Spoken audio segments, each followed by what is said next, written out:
This chapter is going to be all about assembling the electronic components of the Tang device. This looks like a bit of a nightmare, but don't worry, just take it one wire at a time, and we're going to hook up the Arduino to all of the peripherals. A majority of the wires go to the LCD, so take special time with this part. Before we do any assembly, we do want to dial in the buck converter that we're using to step down the voltage from our power supply down to the voltage that our Arduino system uses.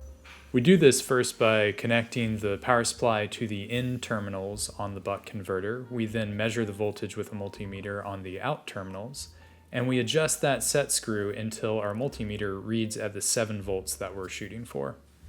It's important to do this step before we do any assembly, because if we send too high of a voltage into our Arduino, we will fry it.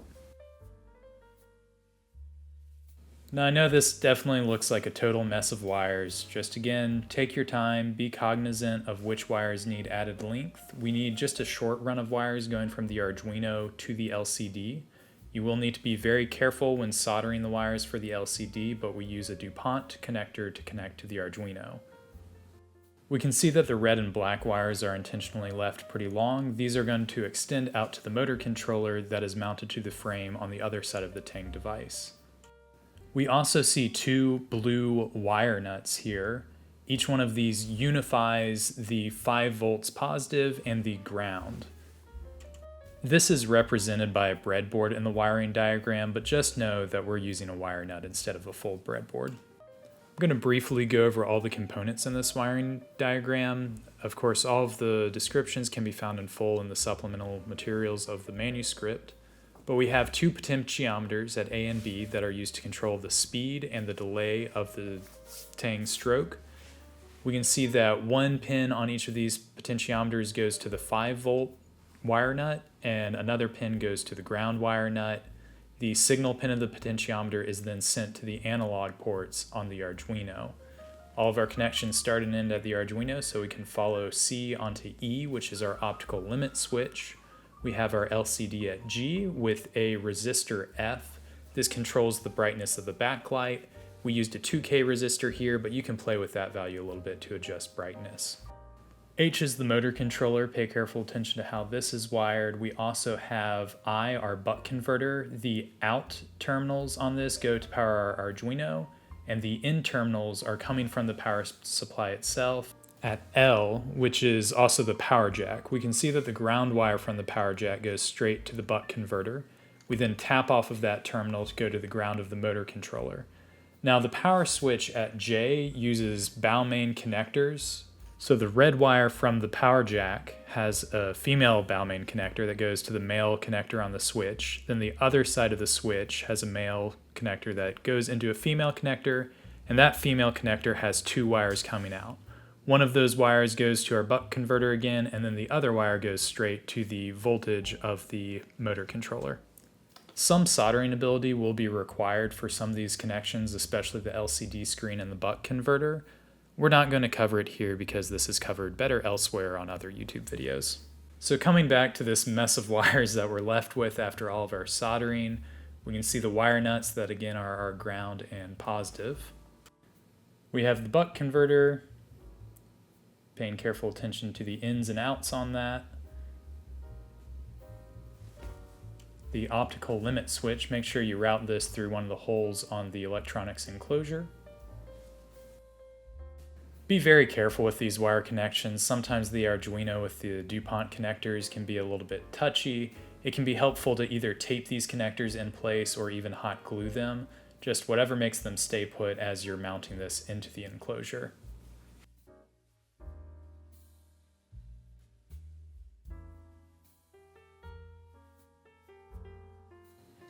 So the LCD screen is going to be held in place by some of those M2.5 screws, just right into the 3D printed enclosure itself.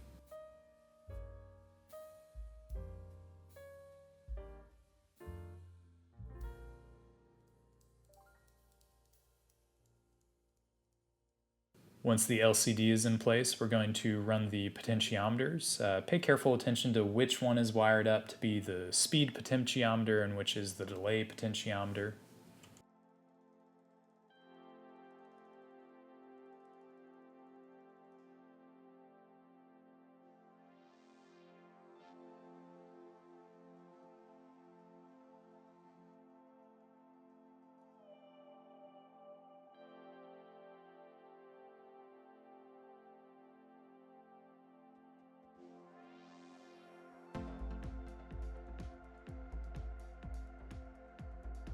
Once the faceplate of the device is all put together, we're now going to seat the Arduino into the other half of the enclosure. Again, be very careful that you're not breaking any wired connections while you do this. We're using more M2.5 screws that go directly into the 3D print.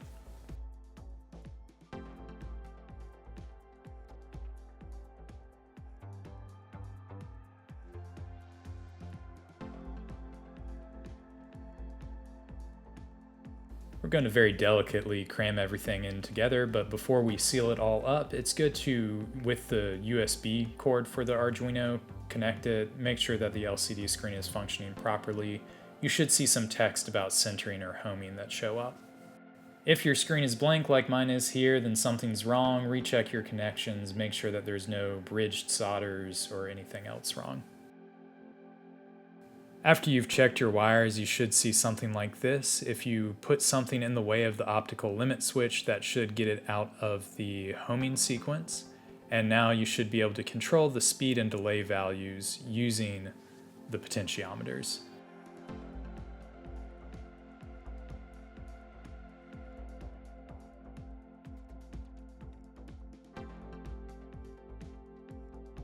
After the Arduino is nicely installed and wired up, we can put in other components such as the power port and the power switch shown here.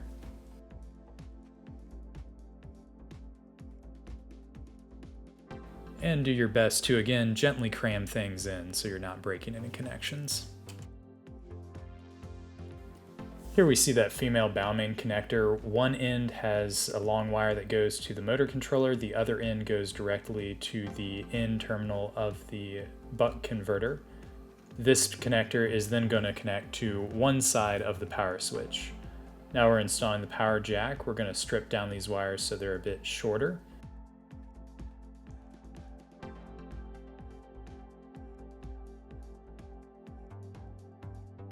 Once these are trimmed down, we're going to put a female Balmain connector on the positive side of the power jack. This is going to go into that other end of the power switch.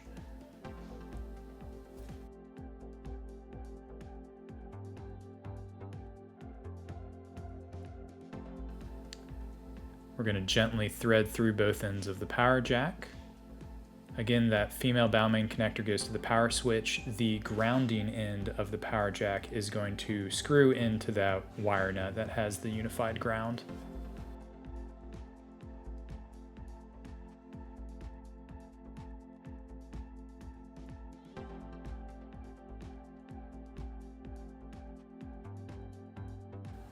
There's a small nut that slides onto the back side of the power jack to keep it in place. Alternatively, you can just glue this jack in place.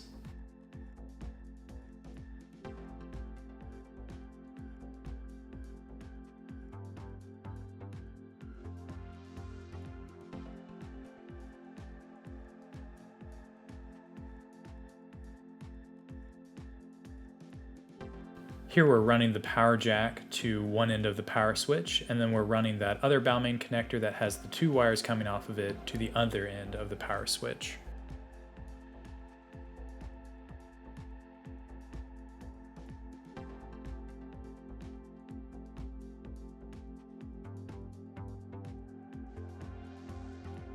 Again, that grounding end coming from the power jack gets twisted into the wire nut that has our unified ground.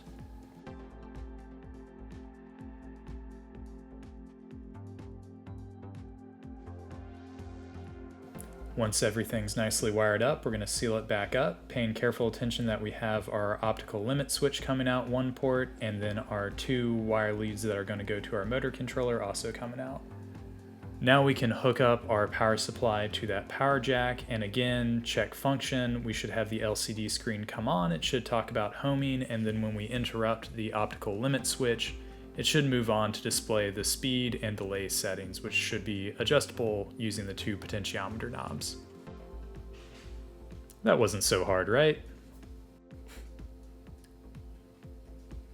Now we have just two more wires that we're going to worry about. These are the wires that communicate between the Arduino and the motor controller.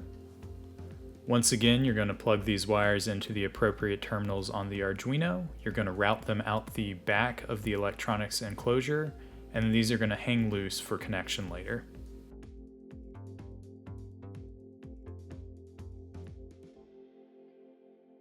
Again, we can power up the device, check for function, we should get homing, then we block the limit switch, we get centering, and now we can control our speed and delay with the potentiometers.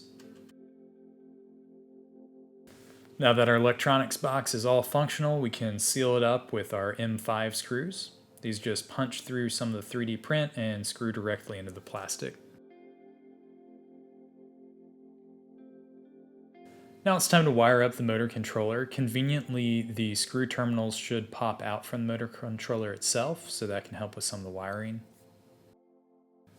We're mostly just following the wiring diagram here. You are going to daisy chain the ground wire to some of the other terminals, so just pay close attention and make sure you have all of the wires into each terminal before you screw it down.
Okay, so now that we have all of the wiring done, we're going to start connecting things to our linear motor actuator and the scaffolding system.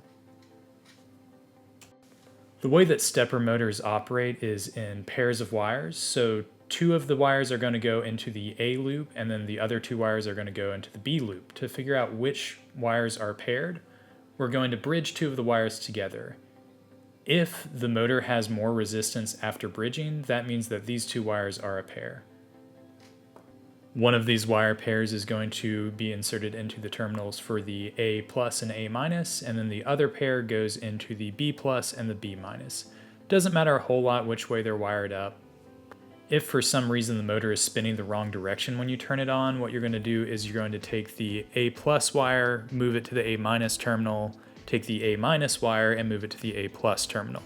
Do not repeat this for the B wires, only the A wires need to have their polarity reversed.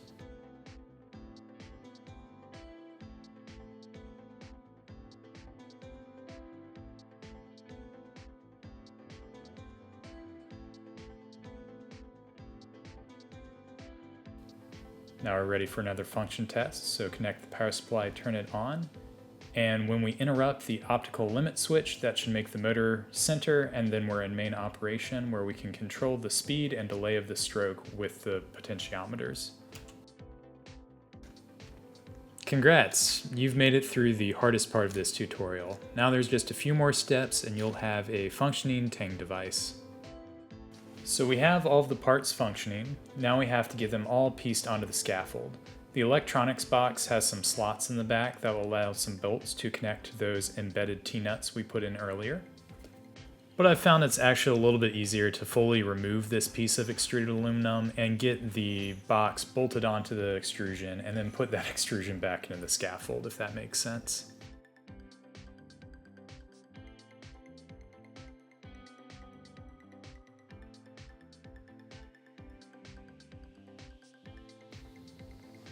So with that extrusion taken out, I'm going to take those T-nuts back out. I'm then going to open up the electronics enclosure. I'm going to very delicately thread the appropriate bolts through those slots in the back of the enclosure, and then I'm going to get the T-nut started onto that bolt.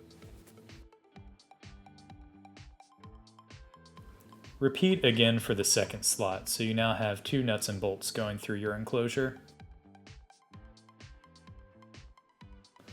Once we have both of the nuts started onto the electronics enclosure, we're going to delicately slide them into the aluminum extrusion.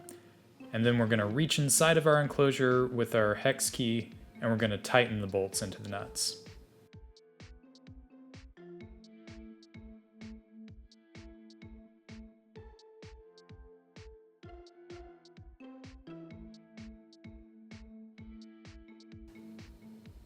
Space is kind of tight, so take your time and make sure you've got the right angle, but don't worry, you'll hopefully only have to do this once.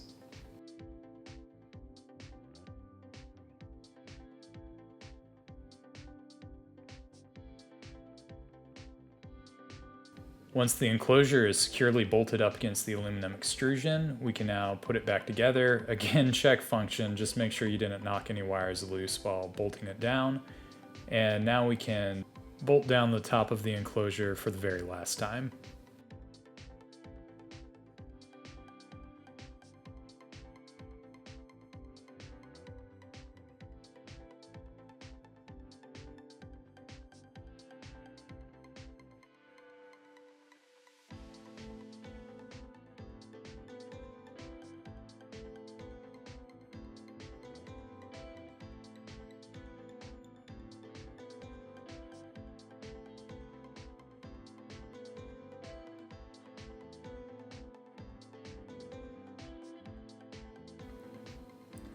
Being careful not to lose any of the T-nuts as you turn the extrusion upside down, we're going to put everything back in place and bolt it back down again.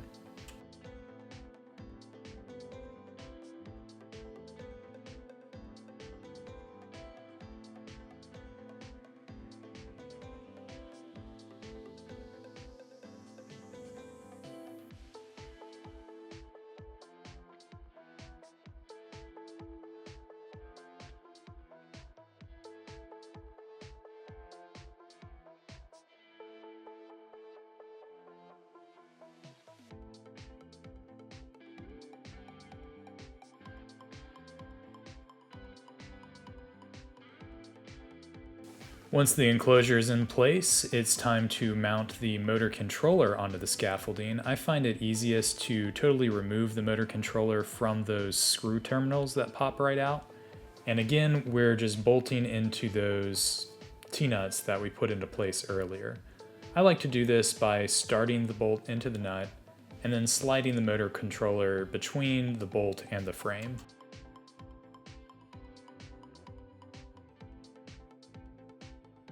The slot in the body of the motor controller is a little bit thinner than the width of the bolt, so don't worry if it doesn't go fully into the notch. Just tighten it down as is and make sure everything is nice and flush.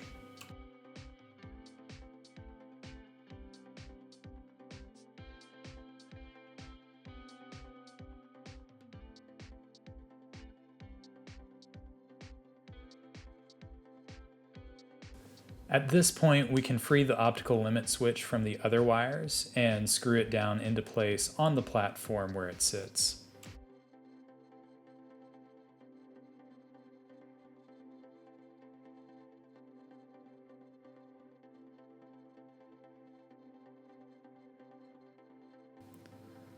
Once the limit switch is tightened down onto the platform, we're going to leave the platform loose so that we can adjust it later. Now carefully route the wires so that they neatly plug back into their original positions into the motor controller. Now's a good time to do some wire management and zip tie it against the frame.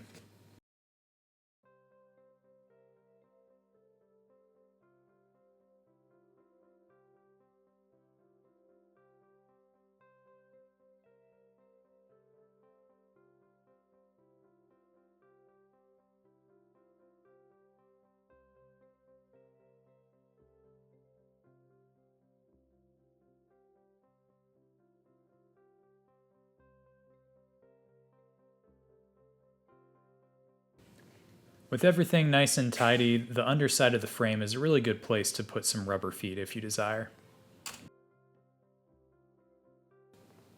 Now we can slide our optical limit switch roughly into position and do another function test. Now you're ready to push on the little knobs for the potentiometers, give that sleek finish.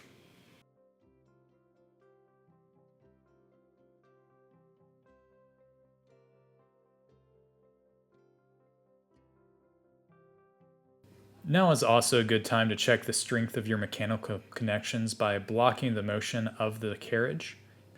If you are able to stop the carriage without too much force, then your coupler might not be tight enough. Just give it a few more turns and it should be good to go. And with that, we'll move on to the next unit.